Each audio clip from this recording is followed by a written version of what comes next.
Yeah, it's game day wear. hmm Yeah, chocolate milk stout. Yeah. What's up, lineup logic? Doing a little Ryan Fitzpatrick at you there. Chocolate milk stout. Hope you guys got a kick out of it. Got the chains rocking. So, having a little fun with this week, like Fitzpatrick and the Bucks are. Joining me, Mr. Jeremy Lopez. You know him from the tools and many other things going on in the Slack and other lineup logic things.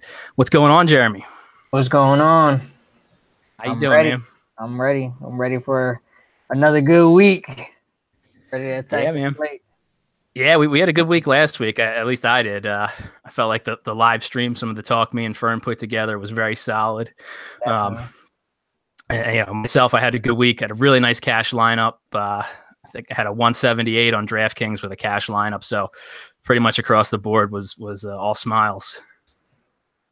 Definitely.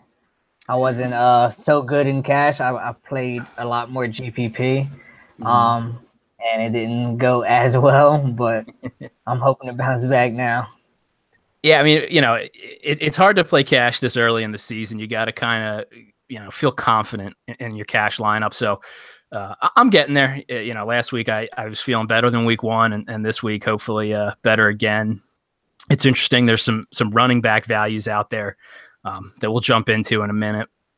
We're going to go position by position at the end. We'll talk about a couple of the games that we like a lot for scoring. And then Joe Berg hopefully makes it on. He might pop in the middle of somebody talking. So, but to start out here, I mentioned Jeremy puts the tools together for lineup logic. If you guys aren't using those, definitely a great place to start your research. So Jeremy's going to do a screen share set up and go ahead and show you a little bit about the tools, and we'll talk through it for a minute there. So I'm going to turn it over to you, Jeremy, for a second while I pop out of my Fitzpatrick gear. All right, so for our I got to move this guy. For our tools, we have the projections. This is basically where everything goes, where you can just view everything all together, the value, the solid projections. You can see all of that all together. The upload, I use this for when I'm optimizing more than one lineup, or just to see what kind of cash game lineup I can build with my optimizer based off of the projections. I just take this guy and download as a CSV, and then you can upload it to Fantasy Cruncher. You can upload it to Roto Grinders, whatever you need to upload, just to make some optimized lineups. If we go to quarterbacks, we got sort this by value. You can see the top quarterbacks on the slate based off of value here. Same thing with running backs. See, we got some great value already.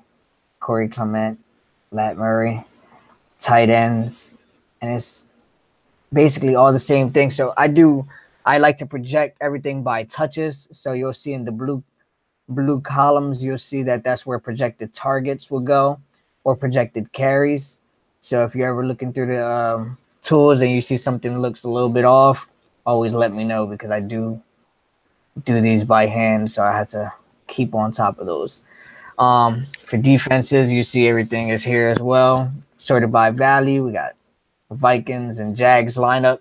I mean, their Vegas line just came out.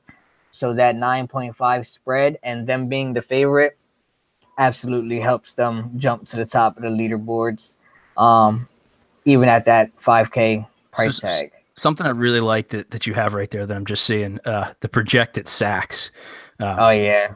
That's something you really want to key in on defenses, because INTs are hard to predict. There are defenses that are better at it, but sacks tend to be more static. They're the bad offensive line, a quarterback who doesn't have pocket presence, that those things carry over game to game. Absolutely. And you see teams like the Vikings who's taking on Josh Allen and the Bills. They are around 1 sack a game, but being that the defense, being that the Vikings are above average, then their projected sacks is going to be above average as well. So that's one thing that's good about that. It's easy, it's a lot easier to predict sacks than it is to predict interceptions. There's been a lot of trends run by those 4x4 guys, Chris Raybon and TJ Hernandez, and they always say how random interceptions can be. Yeah. So it's a lot easier to predict sacks than interceptions. So I like to incorporate that into defense projections. Yeah, so when you're jumping in from a player standpoint, you're popping the tools up. Where's somewhere you want to start? What's one of the first things you like to look at? The first thing I do is I go to each and every position, and I always go to value. I always sort by value for every single sport that I do, because no matter what, it's all about points per dollar. The whole point of DFS is maximizing your salary cap. So everything I do is I always go to value, and what I do is I also use this right here, this target value, and this is based off of the Chris Raybon DFS playbook that he wrote for the 2016 season, I want to say. And he actually has this table on there that says, like, for certain salaries for quarterbacks, GPP winning tournaments, we want them to hit a certain target. So for each position, I included that target projection and whether or not they're hitting that target value. So sometimes I just come over here and I look at the value, and I look at if they're hitting that target value. Like Carson Wentz, this is probably the cheapest price that he's going to be all season, at just $7,400. Yep. So if he comes out and he's ready to go, like they said he was in training camp, he's already projected to hit that target value at 21. While everyone's on Patrick Mahomes, who's down here and a little bit too expensive to hit his 22-point projection, his target projection, then you can get some big leverage just by doing things like that. So I will always say, just come on the tools and sort by value and find the value first, and then look for the upside. Right. And one of my other favorite things on the tools that I see on there that you have up on that screen is attempts per game. That's so much of week to week variances. Yeah, and the best part about that is that's all incorporated within the DVP boost. See, all of these DVP boosts are I calculated them myself from the game logs from last year, and what I did was basically take each team's attempts allowed per game and then divided it by the league average. And once I did that allowed me to see, like, Bortles is getting a bump because Tennessee is such a good run stopping defense. And since they're a good run stopping defense, that leads to more pass attempts. So because of that, Bortles, even though he's attempting 32 passes a game, he might throw 36 passes this game for the simple fact that they're going to shut down the run. Yep. And if Leonard Fournette is out, that even more so. Banged up too. So I love Bortles this week. The Titans are horrible against wide receiver ones. People are catching on to Keelan Cole, but not everyone is hip to Keelan Cole yet. He's a stud. I know that catch made the rounds last week, but his air yards are very high. They're the highest on the team. I love him this week too. So a lot of positive trends for Bortles and the Jags. All right, so let's cut over and talk a little bit about two running back situations that have cropped up here late in the week. You've got the Eagles. Jay Ajayi hasn't practiced. He's announced out. So Corey Clement figures to trend up. And then you also have Dalvin Cook being announced out. Lat Murray is probably going to carry the workload there. Do you have a preference between the two of those guys, Jeremy, or do you just want to try and grab both of them, or what? Yeah, what I would do is for FanDuel, where targets and catches don't mean as much, but we want them touchdowns, I would prefer to have Latavius Murray for the simple fact that he's cheaper there. But over on DraftKings, Corey Clement is like 4,300 and Latavius Murray is like 5,800. And Corey Clement, I have him penciled in for about 4.38 targets. and Murray for 1. So on a PPR website like DraftKings, there's no way I'm touching Latavius Murray at 5,800 when Gio Bernard is there at 5,900 and Corey Clement is there at 4,300. There's no way I'm going to do that. But on FanDuel at 5,200, where he has 2 touchdown upside, absolutely I can do that. Yeah, I like slicing it that way. Especially if you're building lineups on both sites. I personally probably prefer Clement, even though, the Eagles are going to use a rotation no matter what. They gave Wendell Smallwood a ridiculous amount of touches last week for somebody who is lacking the talent that he lacks. They keep trying to make him into Darren Sproles, and he's not. So even with that said, I think Clement probably sees goal line work. He's involved in the passing game, no Sproles. So he's going to be the third down back. Slightly interested in 2 of the rookies behind those guys. Actually, you got Josh Adams for the Eagles. He looked good in the preseason. They like him. He kind of profiles like Ajayi, a power runner, but can do it all. I have no idea how many carries he's going to get, but they're going to bring 3 backs into the game, probably Smallwood, Adams, and Clement. And you got to think at some point the coaching staff is going to realize Adams is better than Smallwood. So there's some opportunity there. Then with the Vikings, you got Rock Thomas, a rookie who had a great preseason game. Again, no idea what the touches are going to look like there, but they're not going to give Latavius Murray, 90% of the carries. They're going to have to split it somewhere, 70%, maybe 60%. Definitely. And if this Dalvin Cook injury is something that's going to keep on happening, then they need to protect Latavius Murray as if he's their RB1. So they don't want to end up playing an RB3 for the rest of the season. So I can see this game turning into a 65-35 if they go out and take a huge lead on Buffalo. Right, but especially if if they are up early, Latavius Murray's already got some work and maybe a touchdown. I could see him going to the other 2 guys in that backfield, Mike Boone and Rock Thomas, for the rest of the maybe the end of the third quarter and fourth quarter, maybe even earlier, because the Bills are pretty terrible. I went out on a limb a little bit with some Bills love last week, and I paid for it. The fact that they have an implied total of 12 points is just, oh my God. I haven't seen something ridiculous. That low in a bit. The spread is 17. Jesus. Yep. That's actually a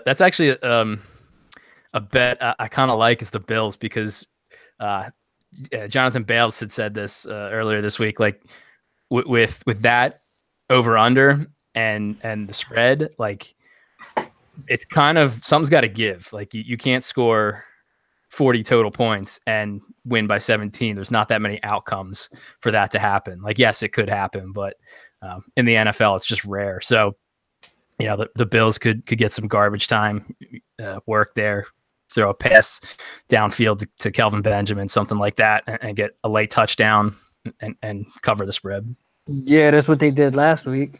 Yep. So Kelvin Benjamin had the fourth quarter touchdown, like with 2 minutes to go or something like that. Yeah. So yeah, that's the way I see those 2 running back situations. Let's kick into some games here that we think are the best games of the week. The big one on everybody's mind, Kansas City, San Francisco.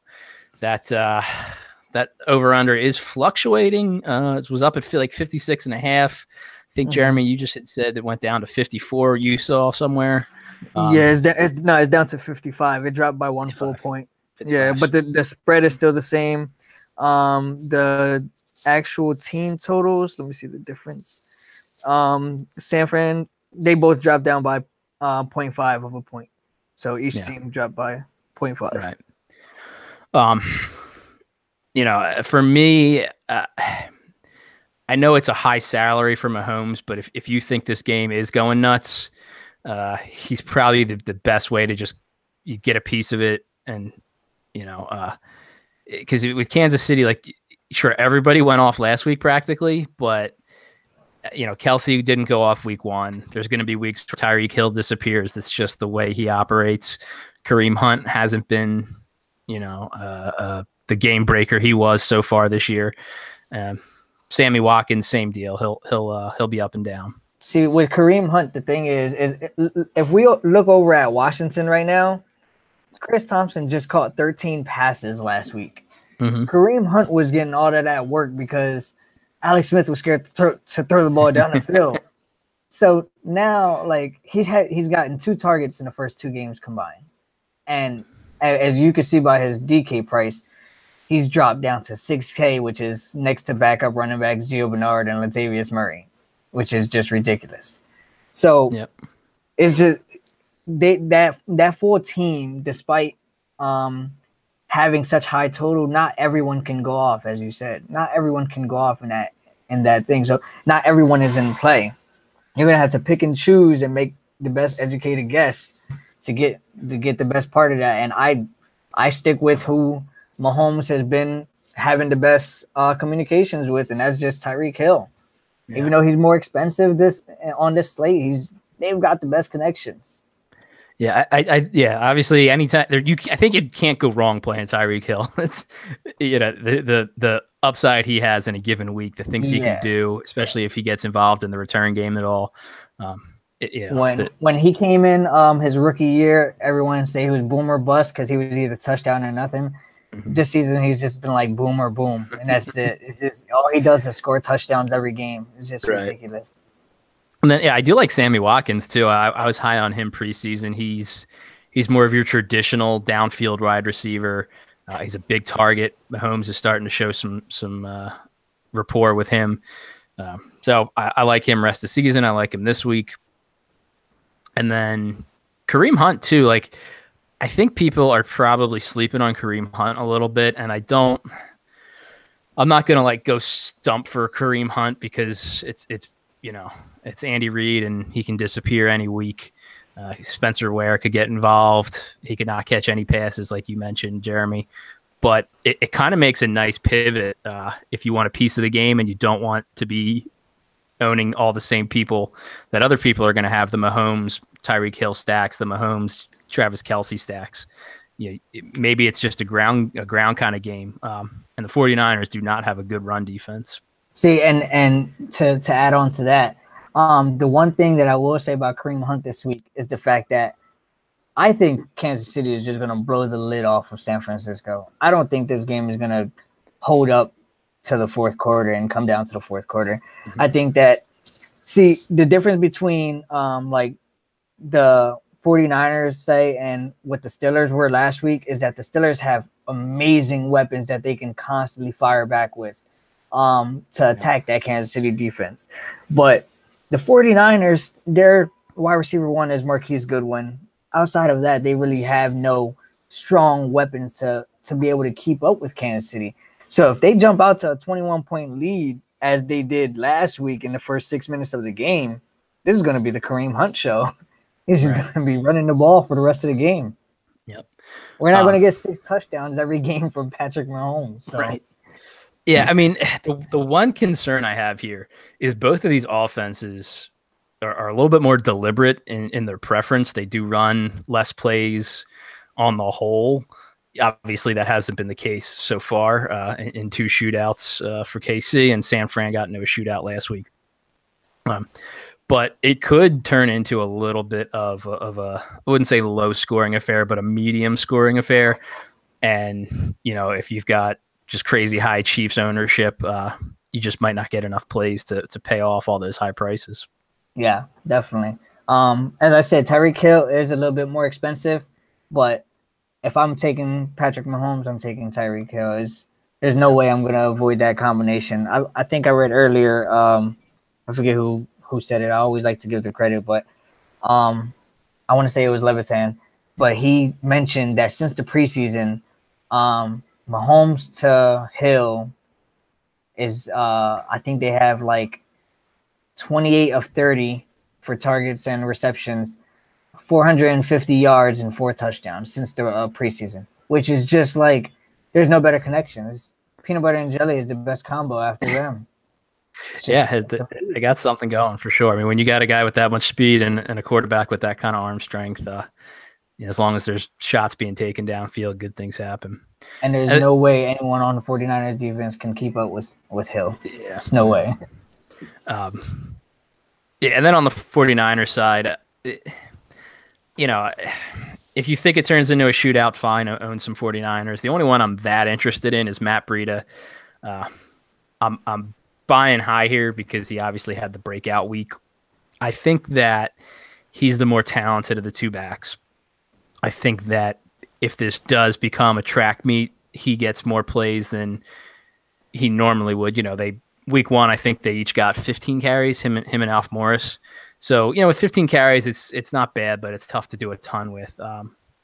If you can add 3 to 5 carries to each guy, just more opportunity, and the more opportunities that Breida gets, the more chances he has to shine.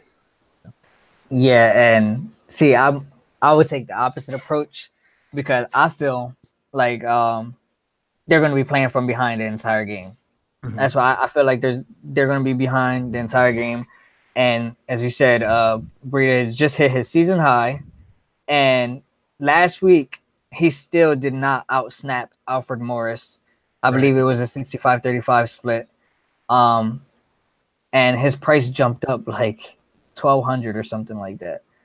And it was about like $1,200, I believe. Yeah. I have him penciled in for 12 carries, which at his yards per carry, he's giving him 60 yards, and that's a whopping 6 points on FanDuel. I cannot touch that. I cannot touch that this week. Yeah, not with all these running back values this week. Right. Yeah, it's a bit of a long shot, for sure. All right, moving on to the next game that is primed for some scoring. You got the Saints visiting the Falcons. They're in the Dome in Atlanta. 53.5 is what I'm seeing here. Mm-hmm. Both defenses are not off to a great start. The Falcons have some key injuries up the middle. They lost their starting middle linebacker, starting safety, Keanu O'Neal, and then Deion Jones, I believe, was the linebacker. So they're up against it. They lost some key signal callers on the defensive side. The Saints defense has not looked great. Even Tyrod was able to put some points up on him. He's kind of like the most vanilla quarterback going. So it is a division game that they do play each other tough, but in the Dome, both teams kind of need a win here. Even though the Falcons got one last week, they can't afford to let the Saints kind of creep back in. I really like Kamara on the Saints side. We saw last week what Christian McCaffrey could do to the Falcons defense when you have both rushing and pass catching chops. Kamara is even better at both of those things. The Saints offense should flow through him on Sunday. What do you think about that, Jeremy? Yeah, I am. The beginning of the week when I first started building all of my lineups, my first look lineups, everything started with Alvin Kamara, and he's so expensive. Yeah. But I just can't see anyone guarding him from this Atlanta defense. He's going to be going up against backup linebackers who can't stop him, and they're on the fast turf. Every time these two teams play, they're on turf. And who's stopping that? I don't know. I have him penciled in for 10 targets, which gives him, at his rate, 9 catches, 81 yards. And that's just, you can't, especially on DraftKings, you can't touch that. Yeah, I mean, he's the best guy to bet on for a combo meal, receiving and a rushing touchdown, pretty much any week, but especially this week. Yeah. Not only that, but I believe he's also got 6 carries inside the 10 this year, if I'm not mistaken. 6 carries inside the 10, that's just, I mean, come on. Like, what more can you ask for? 10 catches and a goal line work? Yeah, Sean Payton does not like people fumbling, and Mike Gillislee fumbling week 1 was not a plus. He's been on timeout since. Yeah. Breeze in the receiving game is obviously in play here as well. They are fairly expensive. But, if Breeze is in the Dome, he's always a chance to go off. Mike Thomas has showed that he's one of the top 5 receivers going right now, catching crazy amounts of touchdowns. Ted Ginn as well. Anytime the Saints are in a total that's like 49 or above, Ted Ginn is catching a touchdown. Like, it just happens. Yeah, definitely. That's the only way to get up there. My thing is that this is another divisional game. And last year, almost identical teams. I believe the two totals for those games was 37 and 39, I want to say. And that just goes to show that divisional games, everyone gets up for them. Yep. And so the defenses, even if they're back injured and banged up, I still think something's going to give. And I just feel like this is a game that's going to be destined for disappointment as a whole, especially with these salaries, man. Like week 1, you can pay that Kamara, Brees, Thomas combo and feel great about it because the salaries were just very loose. But Kamara's 87. The divisional Thomas games are for real. Yeah. That's it, the second time around, especially. The first time around, there's maybe a little more scoring and give, and not quite the brawl that the second divisional games are. But they know each other well. There's a lot of bad blood that you don't want to lose to that dude on the other side that you just can't stand. So, interesting game though in the Dome. All right, then the last game we got on here for a game in a plus situation, the battle for LA, the Chargers taking on the Rams. Neither team really has a home field advantage, so that's not coming into play this week. I think 48 is not a bad total. That's obviously a fairly high total. I think this one could turn into a shootout, given that the Rams are scoring pretty easily, and the Chargers kind of have a don't give an F attitude when they get behind. Phillip Rivers will just chuck the ball. He doesn't care if he gets picked off. He knows that it's the right play to be aggressive downfield. What do you feel about on this, the over-under, Jeremy? I honestly feel like this game could go over. And the main reason why is because everything that first of all, the Rams, they're supposed to have a great defensive line, but they're not generating any quarterback pressure this season so far in the first 2 games. They're not generating any kind of quarterback pressure. You put a guy like Phillip Rivers and you give him some time to throw, and he's going to find his weapons. On top of that, the 2 strongest weapons on the Chargers is Keenan Allen and Melvin Gordon. The 2 strongest defensive positions on the Rams are the 2 outside cornerbacks, Aqib Talib and Marcus Peters. Keenan Allen will be in a slot, and Melvin Gordon will be going against linebackers. So that's why I feel like this game can go over, because it's not strength versus strength. It's on the Charger side, it's strength versus the Rams' weaknesses. And on the Rams side, you got Gurley and Robert Woods and Brandon Cooks, who can all blow the top off of a defense. So I feel like there's going to be so much more scoring opportunities than what the public is giving them credit for. Yep, for sure. There's the added incentive of the winner kind of gets LA bragging rights here. Yeah. But yeah, I like the double running back stack. Gurley, Melvin Gordon, because those I don't think the Chargers are a good run defense. They were really bad last year. I'm not sure they got any better. And the Rams last year definitely had trouble early on stopping the run. It hasn't been an issue so far, but they've been so far ahead in games. No one's just gotten the chance to run on them. One of those games was against the Cardinals, who have scored 6 total points this season, which is killing a lot of David Johnson shares. But yeah, so I think there's some weaknesses that both teams are going to be able to exploit right there with you, Jeremy. Up the middle with running backs, with slot receivers. You didn't mention Cooper Kupp on the Rams. He's their slot receiver, and he's a favorite target of Jared Goff as well. Yeah, my thing about Cooper Kupp is that he's so touchdown dependent. Mm-hmm. I guess on FanDuel it's fine, but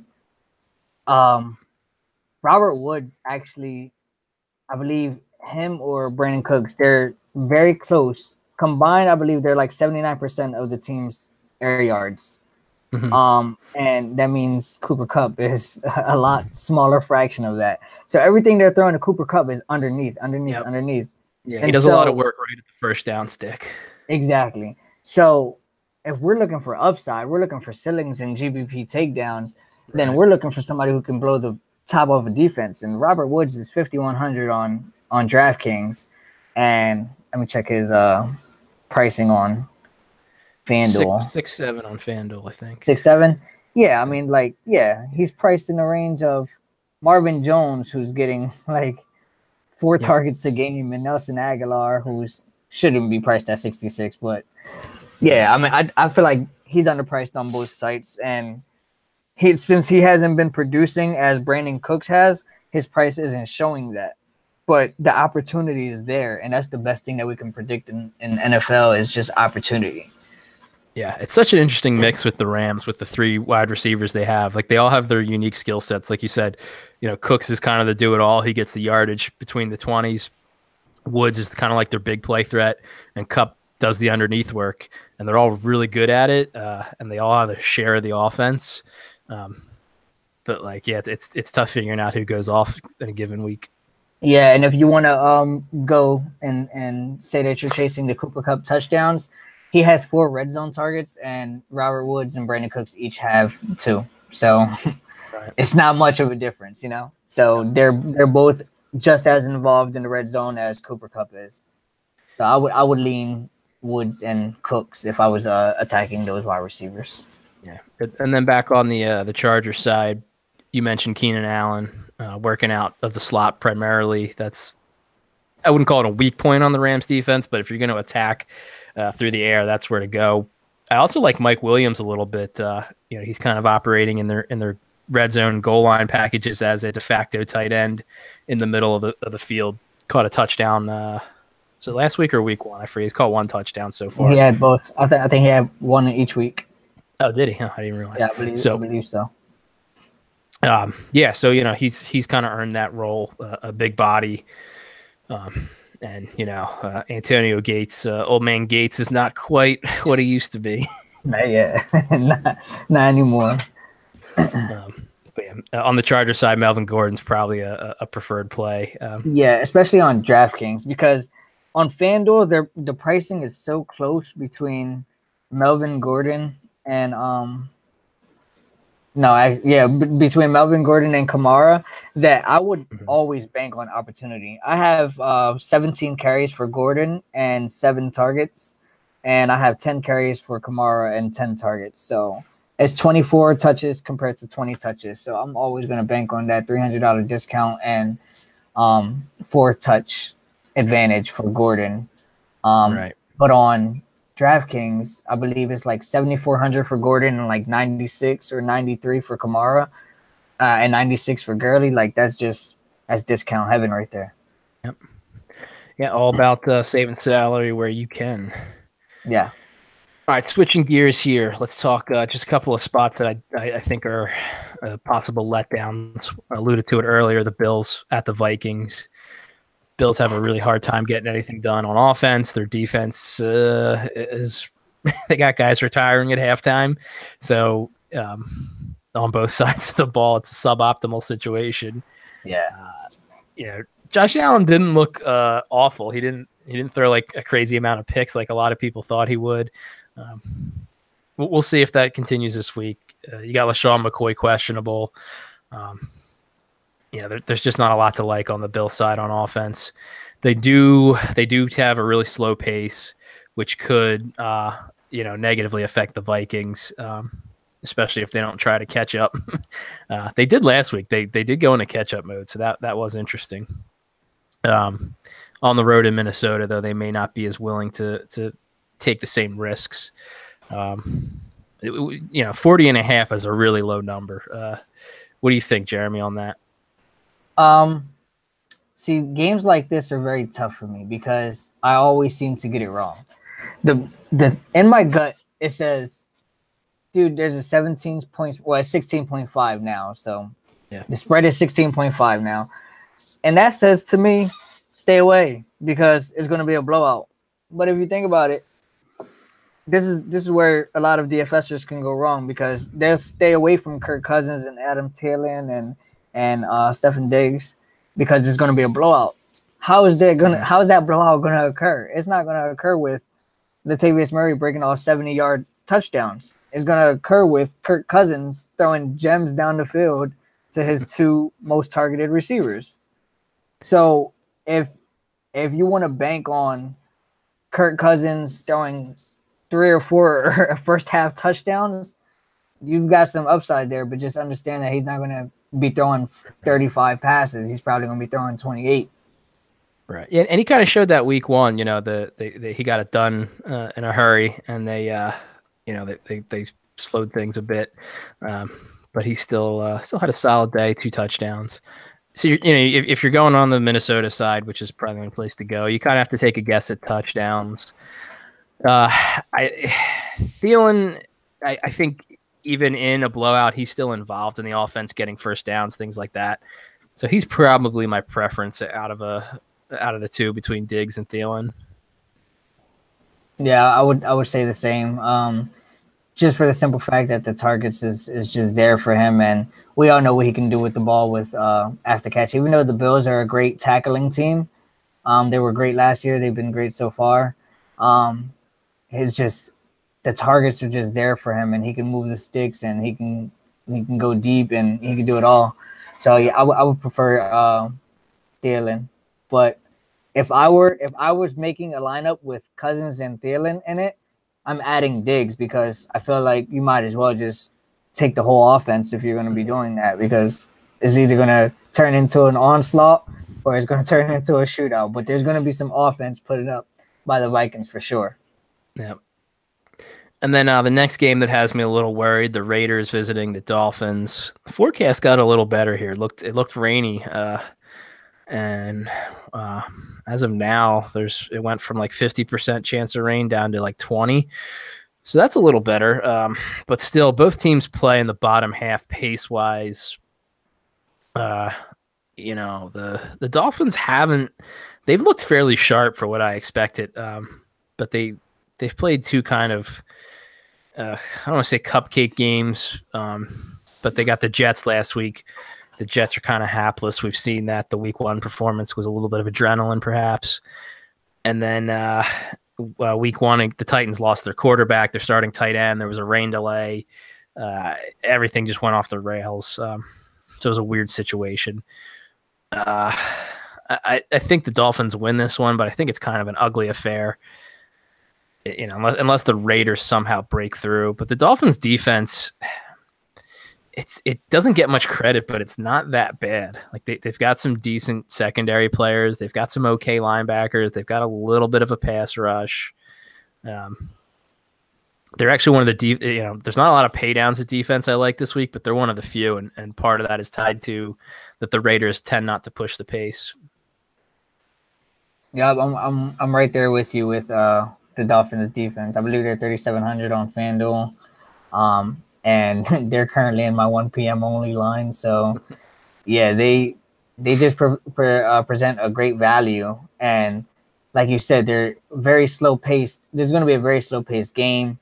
They're going to be able to run the ball on Oakland because Oakland, they're just horrible at stopping the run. So they're just going to be able to pound it with Kenyon Drake and Frank Gore. And so the opportunity is going to be a lot lower for Oakland to even handle the ball. The only thing that I would say about that, the only downside to that is that we also want our defenses to be facing high volume passes so that we can increase our chances of sacks and fumbles and interceptions. Right. But if we're just talking on a pure preventing score and limiting upside of score, then Dolphins is definitely worth the shot at 3,700. Yeah, I don't see him putting up a huge number, but they said just kind of I just can't pick a pay down this week at defense. Usually there's one I can feel comfortable with, and they're right. It. Right now, my pay down at defense is the Dallas Cowboys, 3,400. They crossed my mind. They looked good last week. They got a solid pass rush. Mm-hmm. I just don't like a team going into Seattle, even though it's not quite what it was up there in Seahawk country. But that just scares me a little bit. Yeah, that's my only fear as well, because He's still Russell Wilson, and he's still been able to throw 5 touchdowns with this horrible offensive line. But I'm just gonna go ahead and chase the sacks here. I got them projected for 2 sacks and 0.7 of an interception. So it's less about the interceptions and more about the sacks for them. Right. For 3,400, if they can get me 8 to 10 points on defense, I think that's doing their job. Agreed. All right, let's jump in position by position. Jeremy, start off with quarterbacks. All right, my favorite quarterback on this slate so far. If you know me, you know I hate chasing chalk. Patrick Mahomes is obviously the best player on the slate tonight. This week, but, and I hate to say it, I have to take Deshaun Watson as my QB1 this week, and I hate to say it because I'm a Giants fan, but Jesus, we can't stop anything through the air, and this guy he only has one speed, and that's just go. Yeah, and his exit strategy when he gets in trouble is just chuck the ball as hard as he can. I mean, DeAndre Hopkins and Will Fuller were working overtime last week, just chasing down deep balls. They didn't really connect on too many. You know, Fuller caught a deep touchdown. Nuck did catch a touchdown on another deep ball at the end there that was controversial, but there's like, even in a bad game, his floor was 20 some points. Like, that's fine by me. Yeah, and the other thing is, we're missing Olivier Vernon and Eli Apple this week, so that really limits our pass rush. Yeah. So he's going to have more time to throw. On top of that, we already know Houston's going to be able to put up points. And Eli Manning has been a sack and a turnover machine. So it's probably going to be a lot of short drives and a lot of opportunity for him to get the ball back quickly and jump out to a big lead as well. Yeah.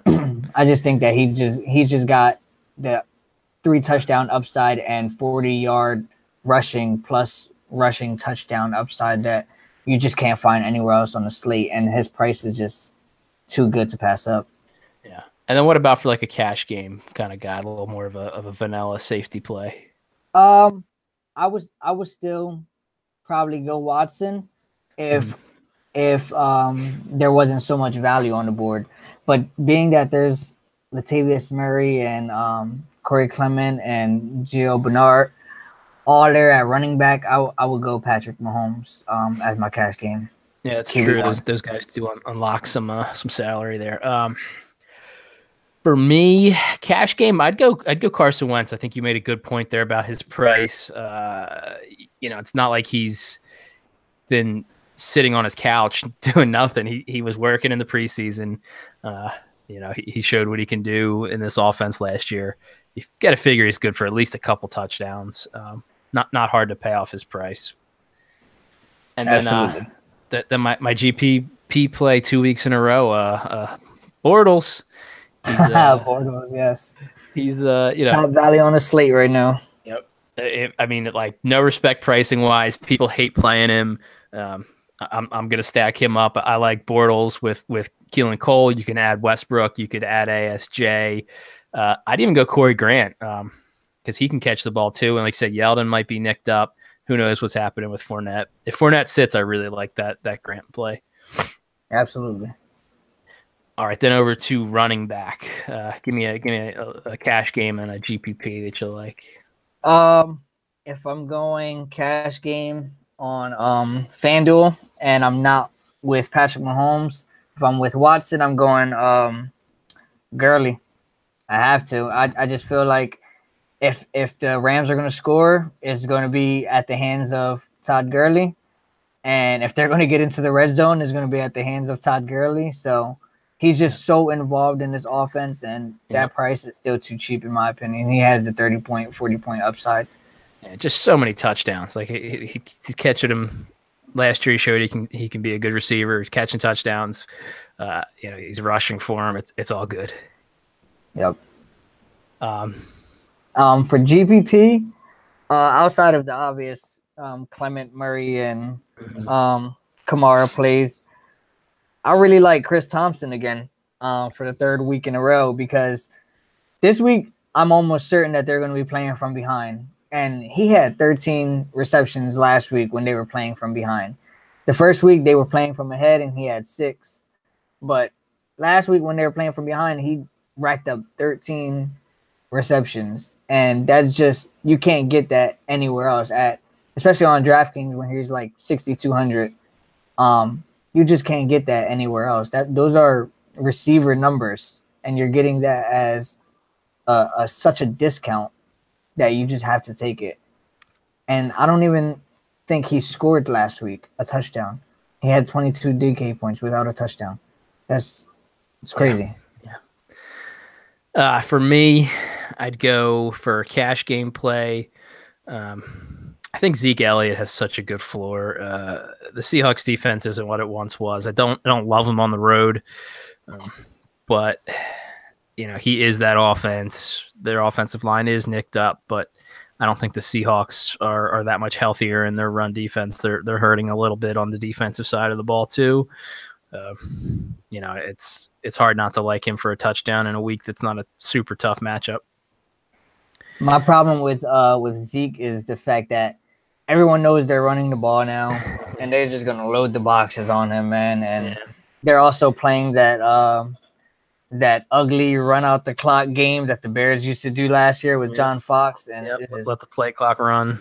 I have him projected for 24 carries, but I don't think he's getting that high. I think he'll be touching maybe 18 to 20. Yeah. But yeah, like I said, it's just there's so little talent on that team. They need him. Yeah, if they're going to score, it has to be at the hands of Zeke. Yep. And then for a GPP play, I like Saquon Barkley a lot this week. He's shown a lot of playmaking ability in his first 2 weeks. He didn't break a long one like he did in week 1 last week, but that's always in play with him. He's so explosive, so elusive. He's got power, speed, elite in both. And there's Houston's got a good rush defense, but like so did Jacksonville. Jacksonville's got a great rush defense, and he scored a 60-some yard touchdown. So. Yeah, and for me, the only other borderline cash GPP play that I have is Melvin Gordon, for the reasons I mentioned earlier. Every build that I've built so far has been with Melvin Gordon in it, because I feel like if they're ahead, he's going to get the running back carries. If they're behind, he's going to get the targets. So I feel like his touch floor is so high, especially on DraftKings for the discount that you get with him, that it's too good to pass up. Yeah. All right, over to wide receivers. You want to kick that one off, Jeremy? Yeah. If you, I'm gonna screen share real quick so you guys can see this. Do it up. All right. So we're seeing this, right? Mm-hmm. Who are the 2 and 3? Well, actually 1 and 2 on the slate, because Antonio Brown is not on it. 1 and 2 on the slate. Will Fuller and DeAndre Hopkins versus my New York Giants. I can't argue against that. Will Fuller, he's gonna blow the top off of Webb. I believe he's getting Webb in the slot, and he's just gonna. Oh my god, I just feel so bad. I can see it now. Every build that I've built so far, even before Eli Apple was out, has been with Will Fuller on every site, especially on DraftKings. He's way too cheap. I think he's like 56 or 59 over there. Yeah. It's just way too cheap. I put him in my first pass at my cash lineup. I was like, wait, why? What am I doing putting Will Fuller in my cash lineup? Yeah, like, it just doesn't feel right. But I mean, it's such a good price. And yeah, he's my favorite wide receiver on the slate, and it's just, I don't know. I can't pass it up. I can't, because he's going to be facing a backup slot corner who's not good on a defense they're going to turn the ball. The Giants are going to turn the ball over. They're going to have more opportunity, and if the Giants don't turn the ball over and they turn it into a shootout, who do you think they're shooting out with? It's Will Fuller. They're going to be taking bombs with Will Fuller at least 2 or 3 times a game. So I know he has 2 touchdown upside in this spot right here. Yep. And then what about a cash play? Let's see. You can take this one for now. I'm still. Yeah. So my cash play is Jarius Wright on the Panthers. Really, really cheap on DraftKings. Let me take a look at FanDuel real quick. But the place to attack Cincinnati is out of the slot. They've got good corners across the board, but the outside guys are just better. Over on FanDuel, he's 5,400, so not quite the deal he is on DraftKings at I think 3,700. But he's had pretty decent volume so far through 2 games. It was nice last week, 5 catches on 7 targets, and caught a touchdown. Was good for 15 points about on FanDuel. Had 5 targets in week 1, so he's getting targets, and there's not much predictable in this Carolina passing game, and I feel like just with the nature of Cam scrambling and creating with his legs, their slot receiver being Jarius Wright is a good bet. Yeah, I like that. I just looked at it now. I realized that I had him a little bit low for targets. So I just bumped him up. Now I'm gonna see as it loads what it does to his projection. I had him only projected for 2 targets because of last year's numbers. I'm still using last year's data. I just bumped him up to 4.8. Let's see, that gives us a 7-point projection, which isn't bad for 5,400. Yeah, but over on $3,700 price tags, like, if you're trying to unlock guys at the top like Kamara, who's 9.95, you gotta sacrifice somewhere. Yeah, I think you can get a floor with him at 3.7. Yeah, I like that. And then go ahead. Yeah, are we looking for a cash game, right? Yeah, give me a cash game. If we're gonna be staying in this game, I feel like this Giants and Houston game is gonna go overlooked, but Odell Beckham on the other side, he's going to get the targets. He's going to be a target monster. Last week he played against the Cowboys, and the Cowboys always shut him down. He was ugly. Yeah, he has 1 game out of the last 7 visits that he's had with them of over 5 catches in 1 game over 100 yards. So I expected a bad game from him. I expect him to come back this week with another 12 to 13 targets and 9 to 10 catches. And Houston, I just think that there's no one on the team. There's no one in the NFL who can really keep up with guys like Odell. He's matchup proof. They're going to be playing from behind, I believe. So they're going to be attacking with him. They're going to be forcing the ball into his hands. So I feel like his catch floor is very high.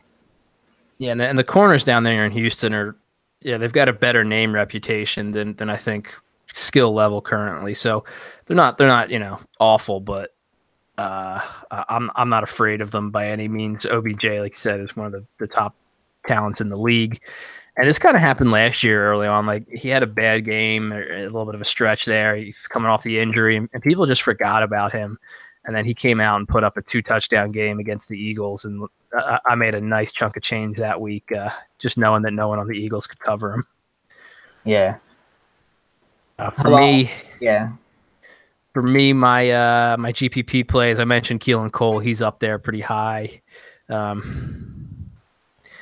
I'm liking Julio Jones because it's like, we've seen what happens when the Falcons need to score. They need to move the ball. It's just the Julio show. I don't think the Saints are equipped to cover him right now. Their corners aren't living up to the reputation they had last season. We'll see if they get anything fixed this week, but on the road in Atlanta is a tough place to do it. So Julio Jones might finally score a touchdown. He should have a ton of yardage, a ton of targets. Those are all positive things. Yeah, and another GPP guy I like is, as I mentioned earlier, it's a few. We got Keenan Allen, Sammy Watkins, what was the other one? Tyreek Hill, obviously. Yeah. But Robert Woods, I think, is the guy that's going to be making my roster a lot this week, because I feel like the opportunity is just not matching what the box score is saying. And at some point that's going to adjust itself, where those deep bombs that they're taking, he's going to end up catching one of them and taking one for a 60-yard touchdown at 4% ownership, and that's just gonna boost me to the top of the leaderboards. Yeah, I'm liking that Keenan Allen call more and more. I think people are going to stay away from him just on the because of the Rams. You don't use receivers against the Rams, but he's a slot. Yeah, he works out of the slot a lot, yes. and also like Talib. I don't want to say he's lost a step because clearly he hasn't, but he's getting up there. He's getting a little long in the tooth. I could see a younger guy like Keenan Allen getting the better of him, and Marcus Peters. He's great at picking the ball off, but there were times last season when he had some rough patches. So it's not like you can't beat Marcus Peters if you're if you have a good game plan, you run a good route, etc. Yeah, but more than likely he's just going to draw I forget the guy's name, the slot corner, but Michael Roby. I believe so. He's like 5'8". Keenan Allen is 6'2", and the guy he's above average defender, but yeah, I just feel like all of the underneath stuff, they're going to take away Mike Williams. They're going to take away Tyrell Williams deep.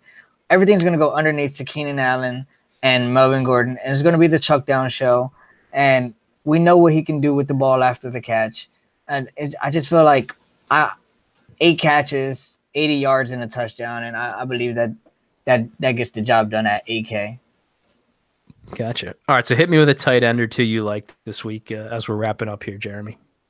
Tight end. My tight end, sticking with that Giants and Houston game, is Evan Ingram.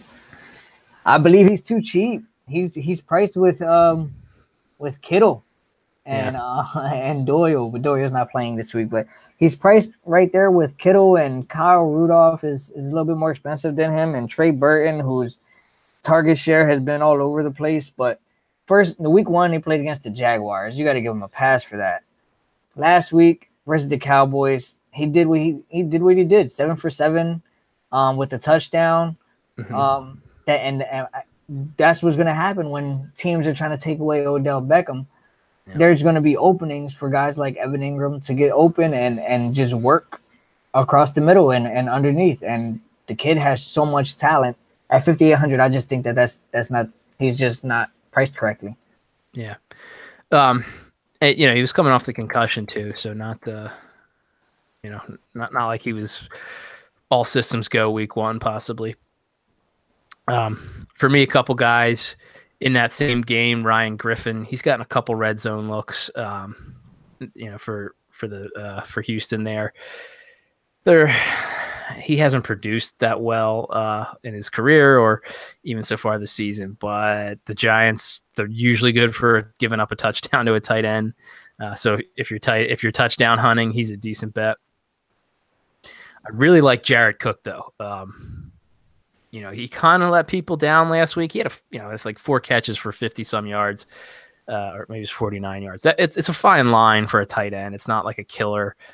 People thought he was going to do the same thing he did in week 1 because the Broncos are a little bit weak against tight ends, and he just didn't. Mm-hmm. The Dolphins are garbage against tight ends. They got good pass defense. They got okay rush defense, and I think they funnel things to the tight end naturally. So we'll see what happens, but I think he's got similar upside to what he had week 1. He may even catch a touchdown, which is kind of rare for him. Yeah. I also like the sleeper that a lot of people I think is just going to scroll over is Jimmy Graham. Washington, I believe they're like middle of the road against tight ends, but we know once you get into the red zone, Jimmy Graham is damn near unstoppable.